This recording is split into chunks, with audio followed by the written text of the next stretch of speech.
bringing old ships to life. Hello everybody, it's Jamie from Old Shipping Lines and welcome back to a new video. Now, in the video of today, we shall talk about the tragic loss of the SS Yarmouth Castle. So let's begin.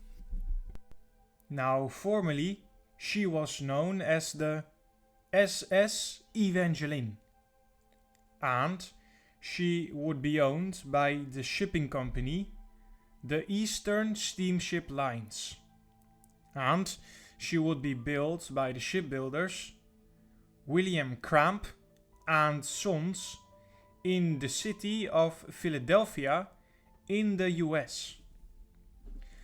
Now, if we talk about her specifics, the gross tonnage of this vessel would be 5.043 gross registered tons, with her length being 378 feet, and she had a beam of 55.7 feet. Now, 6 boilers provided steam to 2 Parsons turbines, developing for a speed of 18 knots. Now, the Evangeline had 5 decks, the upper 3 devoted to passengers with 1 cargo deck, specifically designed for automobiles.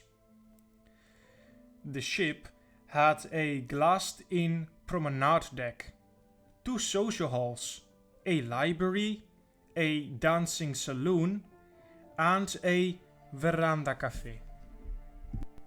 She would be launched on February the 12th, 1927, and she would be completed on October the 4th, 1927. Now, the vessel was built for a new service between New York City and Yarmouth, Nova Scotia. But in actual operation, the Evangeline served on both the Boston and New York route, with seasonal variation. Now, during World War II, on January the 6th, 1942, the Evangeline was delivered to the War Shipping Administration at New Orleans for wartime service. The ship had been evaluated for use as an army hospital ship, but she was never converted nor used as a hospital ship. On August the 1st, 1942, the ship was delivered at Norfolk, Virginia for operation under bareboat charter by the War Department for operation as a United States Army transport ship. Her wartime career would be without incidents. Now, after the war, she would be refitted and refurnished, and she would return to passenger service in May 1947. Now, during the refit, fire safety measures were taken into account. Upgrading the ship to the current construction standards was not feasible, so the US Coast Guard permitted the wooden construction to remain, but required various enhancements, one of which was the ship-wide installation of a sprinkler system. The vessel, which operated between New York City and the Bahamas, had a short run of less than a year before being laid up from 1948 to 1953. She was only in service for a brief 2-month period in 1950. She was later sold to the Volusia Steamship Company, a Liberian firm, in 1954. She was reassigned to an overnight route from Boston to Nova Scotia and subsequently returned to her previous service in the Caribbean by 1955. The ship was then sold again to the Chartade Steamship Company in 1963, and the ship was renamed to the Yarmouth Castle. She provided travel services from New York City to the Bahamas for the Caribbean cruise lines. However, the cruise line went bankrupt in the same year, and by the end of 1964, the Yarmouth Castle was being operated by the Yarmouth Cruise Lines.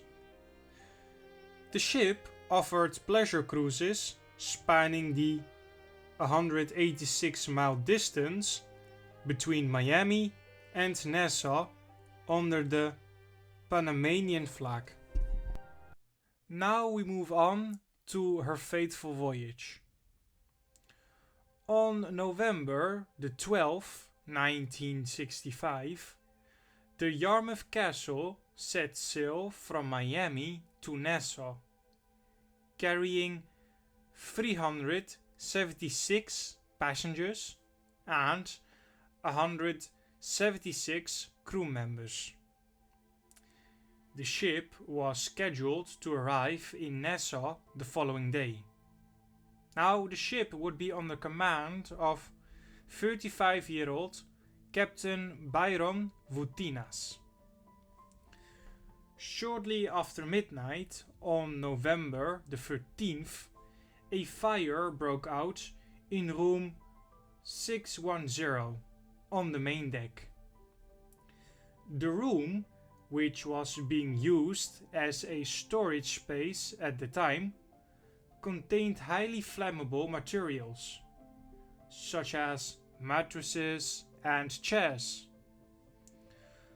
Unfortunately, there was no sprinkler system installed in the room to help contain the flames. Now, the cause of the fire remains unknown, but it is believed that it might have been caused by faulty wiring, sparks entering through the ventilation system, or carelessness. Between 12:30 and 12:50 a.m., a watchman conducted a security patrol, but failed to conduct a systematic check of all the ship's areas to detect the fire. Sometime between midnight and 1 a.m., the crew and passengers began to notice smoke and heat. They searched for the fire and found it in room 610 and the toilet above. Unfortunately, by this time, the fire had already begun to spread, and attempts to extinguish it with fire extinguishers were unsuccessful.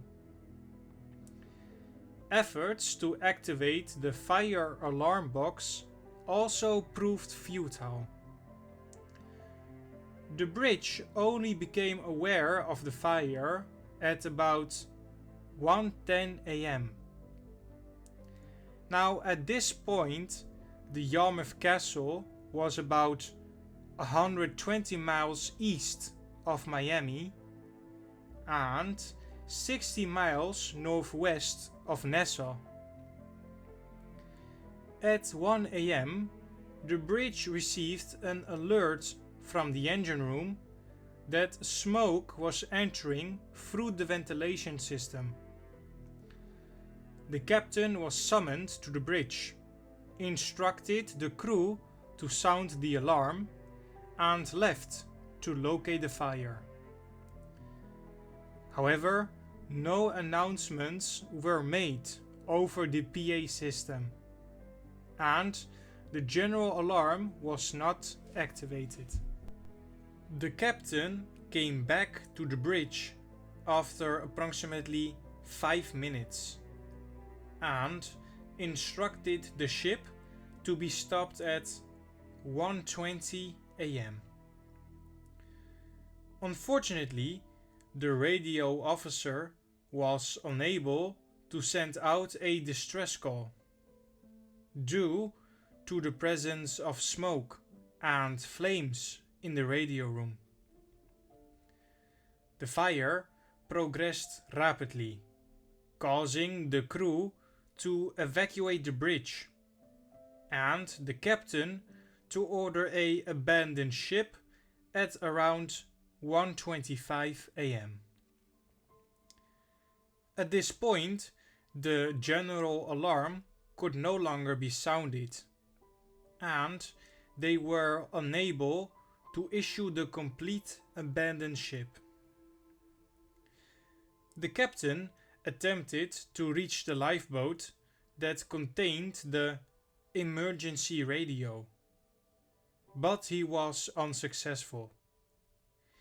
He and some crew members launched another lifeboat and left the ship at approximately 1:45 a.m. Now, according to the captain's testimony, his intention was to reach one of the rescue vessels so he could make an emergency call. The crew that remained on board immediately took action to inform the passengers and assist them in evacuating their cabins. Some passengers tried to exit through their cabin windows, but unfortunately the windows were not properly maintained and were difficult to open or couldn't be opened at all. Although the sprinkler system was activated, it was not very effective in extinguishing the fire due to its severity. Crew members tried to extinguish the flames using hoses, but they faced difficulties due to low hydrant pressure. The investigation revealed that more valves were open than the pumps could handle. Despite some lifeboats burning and others being unable to launch due to mechanical problems, half of the ship's boats were successfully launched. Sadly, passengers near the bow couldn't reach the lifeboats. However, some were later rescued by boats from the rescue vessels. The Finnish vessel, named Finpulp, was sailing eastward and was only 8 miles ahead of the Yarmouth Castle. Around 1:30 a.m., the shipmate on Finpulp noticed a significant reduction in speed by the Yarmouth Castle on the radar screen. When he looked behind him, he saw bright flames and informed the sleeping captain, John Leto. Leto immediately commanded the crew to turn Finpulp around. The freighter tried contacting NASA 3 times, but received no answer. Fortunately, at 1:36 a.m., the Finpulp successfully communicated with the Coast Guard in Miami, making it the first distress signal sent out. The passenger liner Bahama Star was following the Yarmouth Castle at about a 12-mile distance. At 2:15 a.m., Captain Carl Brown noticed rising smoke and a red glow on the water. Realizing that this was the Yarmouth Castle, he ordered the ship ahead at full speed. The Bahama Star radioed the US Coast Guard at 2:20 a.m. Now, the first ship to arrive at the scene was the Finpulp, which assisted the first lifeboat that carried the captain of the Yarmouth Castle. After rescuing passengers and some crew members from the boat, the freighter turned its attention to saving more passengers from the burning ship. The Finpulp also launched her own lifeboats to rescue more passengers. By the time the Bahama Star arrived, she stopped approximately 100 yards away from the Yarmouth Castle and launched lifeboats that lined up against the burning ship's starboard side. Some individuals jumped into the water and climbed on board the lifeboats, while others descended using ropes and rope ladders. The Finpulp lowered a motorboat which towed some of the boats to the Bahama Star. At approximately 2:30 a.m., the US Coast Guard initiated aerial support to aid in the rescue, involving planes and helicopters. They continued throughout the following day. By 4 a.m., all surviving passengers were successfully rescued and taken aboard the vessels Finpulp and Bahama Star. The Yarmouth Castle, however, ultimately capsized and sank at 6:03 a.m. on her port side. 14 critically injured passengers were airlifted from the Bahama Star to hospitals in Nassau. The Bahama Star rescued a total of 240 passengers and 133 crew members, while the Finpulp rescued 51 passengers and 41 crew members. Both ships arrived in Nassau on November the 13th. Out of the 90 fatalities, 87 passengers went down with the ship, while the other 3 passengers later died at hospitals. Although some bodies were recovered, most were lost with the ship. In March 1966, the US Coast Guard initiated an inquiry to investigate the sinking, and the resulting report spanned 27 pages. The Board of Inquiry concluded that the primary reason for the disaster was the failure to identify the fire in its initial stages. As well, the insufficient security patrol and the absence of a sprinkler head in room 610. Moreover, the construction of the ship incorporated an excessive amount of flammable material, which facilitated the rapid and uncontrollable spread of the fire. As well, the report blames the captain and officers on the scene for not taking firm and positive action to organize firefighting and evacuation of passengers. It describes the captain's abandonment of the ship as negligent and an overall failure to approach and cope with the difficulties.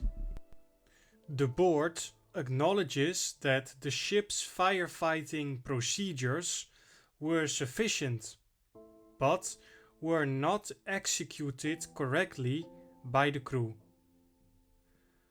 After investigation, the report concludes that the Yarmouth Castle sank because the doors connecting the watertight compartments were not sealed, allowing water to freely flow from the firefighting and sprinkler systems.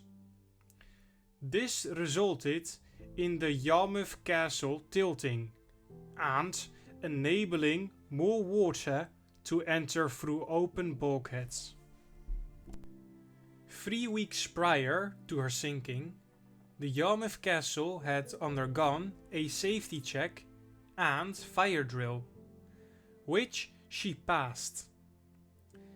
Despite being registered under the Panamanian flag and therefore not required to follow American safety regulations, the ship had to adhere to the safety of life at sea, or better known as SOLAS, and was regularly inspected by the US Coast Guard. Following the Yarmouth Castle disaster, SOLAS was updated to include new maritime safety regulations, such as mandatory fire drills, safety inspections, and structural modifications for new ships. Under the new updated law, vessels carrying more than 50 overnight passengers must be constructed entirely of non-combustible materials like steel. This was due to the fact that the Yarmouth Castle's mostly wooden superstructure was identified as the primary cause of the fire's rapid spread. And that is the end to a video, my friends. Thank you all so very much for watching. I hope you guys enjoyed it. The SS Yarmouth Castle was on my list for a very long time, and I'm glad that I got to make a video about her. Her story is quite tragic, to say the least. So again, I hope you guys enjoyed it. I quickly want to take a moment to thank all my subscribers. Thank you all so very much. I keep saying it every time, but it blows me away how so many of you guys watch and enjoy my content. That really means the world to me. So thank you all so very much. If you have friends who like ocean liners or ships, please show them my channel. That would help out very much. If you have comments or thoughts on this video, please leave them in the description down below. I absolutely love reading the comments of you guys that you leave. So yeah, again, if you have any thoughts or comments, please leave them in the description down below. I read and reply to each and every one of them. And please let me know in the comments as well what ships you would like to see next. So yeah, with that out of the way, guys, I wish you all a good night or day wherever you are, and we will see each other on the next video. Goodbye, my friends.